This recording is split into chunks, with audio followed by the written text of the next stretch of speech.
ఒక ఊళ్ళో మంగన్న అనే కుర్రవాడు ఉండేవాడు. అతని వయసు 8 లేదా 9 సంవత్సరాల కంటే ఎక్కువ ఉండదు. ఇది చాలా సంవత్సరాల కిందటి సంగతి. అప్పట్లో మా ఊరు ఇంతటి అభివృద్ధి చెందలేదు. సరైన రహదారి సౌకర్యాలు లేవు. విద్యా వికాసాలు లేవు. అడవులతో గుట్టలతో నిండి ఉండేది. దయ్యాల భయం, జంతువుల భయం ఎక్కువ. చిన్నవాళ్ళని రాత్రులు సరిగ్గా బయటకు కూడా తిరగనిచ్చేవారు కూడా కాదు. అలాంటి రోజుల్లో మంగన్న ఒక్కడే రాత్రుళ్ళు పొలం వద్ద కాపలాకు వెళ్ళేవాడు. సుమారుగా నాతో సరిసమానంగా వయసు గల ఆ మంగన్న ధైర్యాన్ని నేను చూసి ఆశ్చర్యపోయేవాణ్ణి. ఒకరోజు మంగన్నతో పగటిపూట వాళ్ళ పంట చేను చూడటానికి వెళ్ళాను. ఆ చేను ఊరికి చాలా దూరంలో ఉంది. అది ఒక చిట్టడవిలో ఉంది. అది జొన్న చేను. ఆ చేను మధ్యలో ఒక ఎత్తైన మంచె. ఆ మంచె మీద చేరి రోజూ పగలు పిట్టలను తోలడం, రాత్రులు ఒక్కడే ఆ మంచె మీద పడుకొని కాపలా కాయడం అతని పని.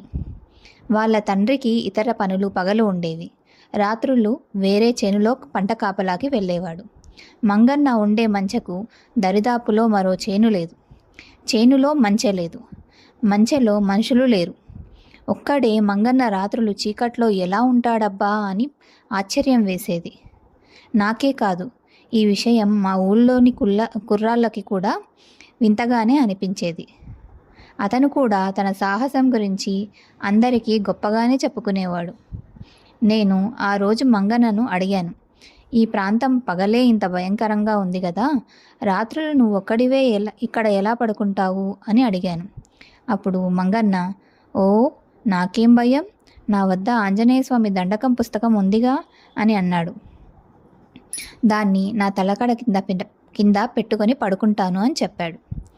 దయ్యాలు కానీ దొంగలు కానీ ఎవరూ రారు అని గట్టిగా చెప్పాడు ఆత్మవిశ్వాసంతో. అలాగే ఆ తలకడ కింద ఉన్న పుస్తకాన్ని తీసి నాకు చూపించాడు. ఇలా చెయ్యమని మా నాన్న నాకు చెప్పాడు అని మంగన్న తనతో చెప్పాడు.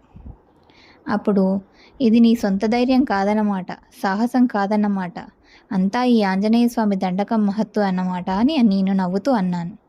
అంతే మరి, ఈ ఆంజనేయ స్వామి దండకం ఉంటే ఎవరికి ఏ భయం లేదు.